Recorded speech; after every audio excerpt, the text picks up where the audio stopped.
What's called the improved Euler, or Heun's method, is instead of using the tangent line at the point x0, y0, or wherever x sub n, y sub n, wherever we are in our movement along the function, we would use the average of the slope of the tangent line on the interval xn and xn plus 1. So we use the slope of the tangent line here and the slope of the tangent line here, or our best guess at that, and then use that for dy dx in our linearization of y of x on the interval from x sub n to x sub n plus 1. See, the non-improved Euler's is just use the slope of the tangent line here at xn. Now we're going to use the average of the slope of the tangent line here and here. And if we do that, that's called Euler's method, Heun's method, or the improved Euler's method, which is more accurate. Yes, very nice that we do that. Anyway, we would get a smaller error at the right end of the interval, so that means our local truncation error would be smaller, and that will force our global truncation error, which is on the order of h to the m minus 1.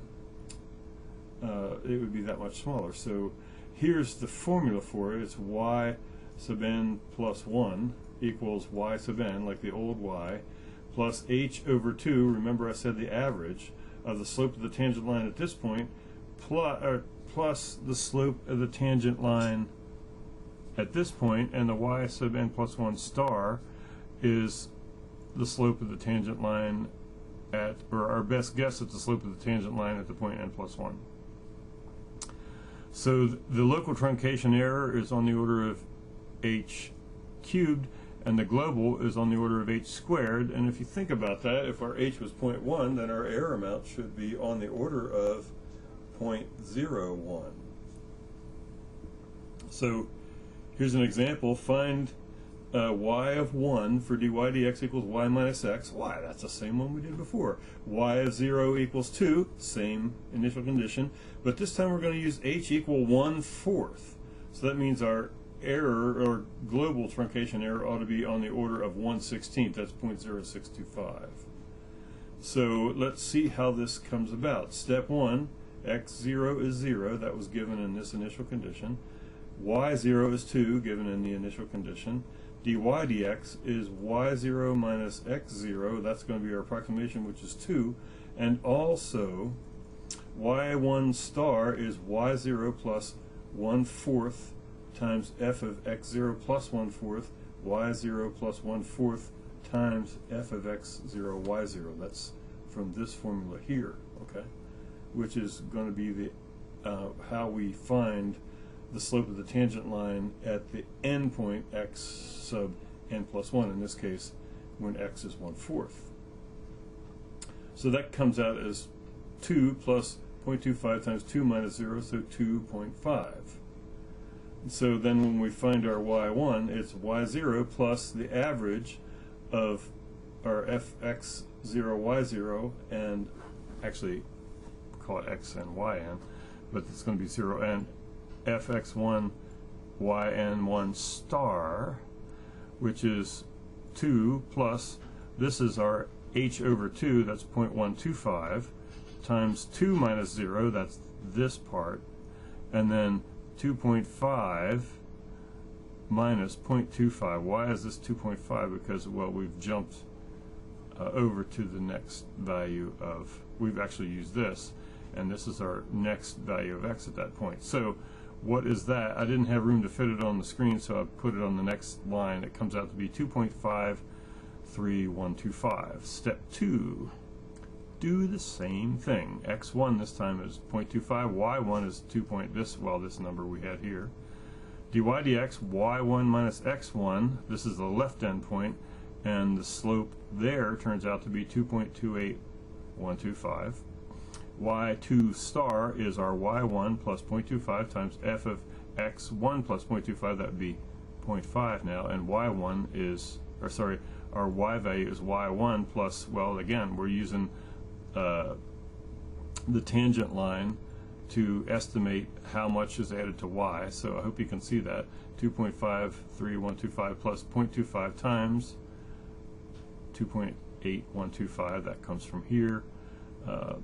So hopefully you can see all that. Here's your y1 in the beginning, and that's 3.101565, and now our y2, that was our y2 star. Now we're going to get y2 by saying our y1, which was, where is, oh, here it is. Here's our y1, that's this, plus h over 2, that's 0.125, times f of x1 y1, that would be 2.5325 minus 0.25, that's y minus x, right?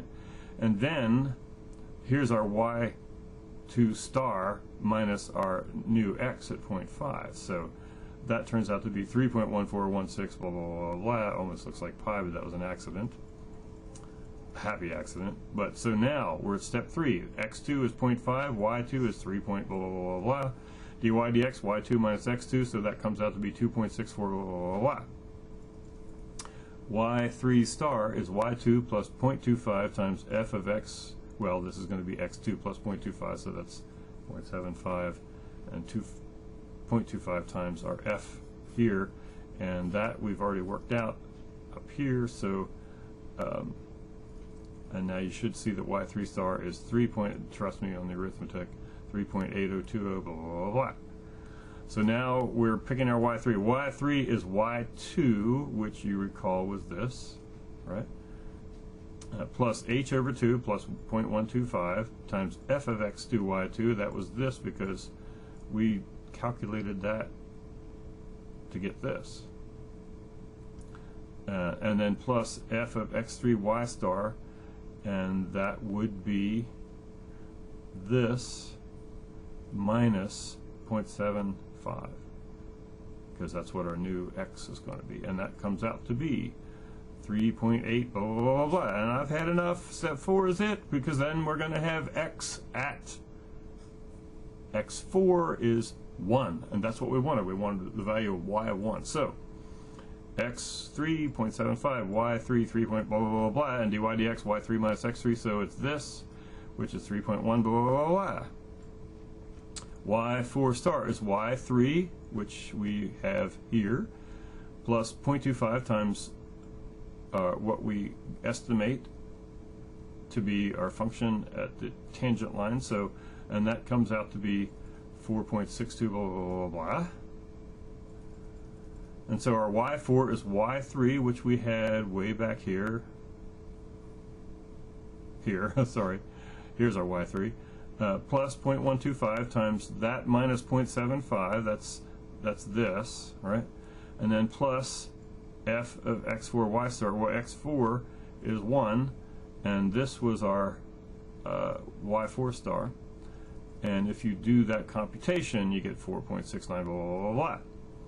So compare Euler's method with h equals 1, 4. Remember that was 4.4 something or other. It should be 2 plus e, so 4.7 7182 blah, blah, blah, blah. So we're not too far off. It's off, but it's not bad. So that was a long one, and I'm sorry. I hope that got through okay. I think he's brilliant. Well, great. Thank you very much. And that was very hard for me to come up with that.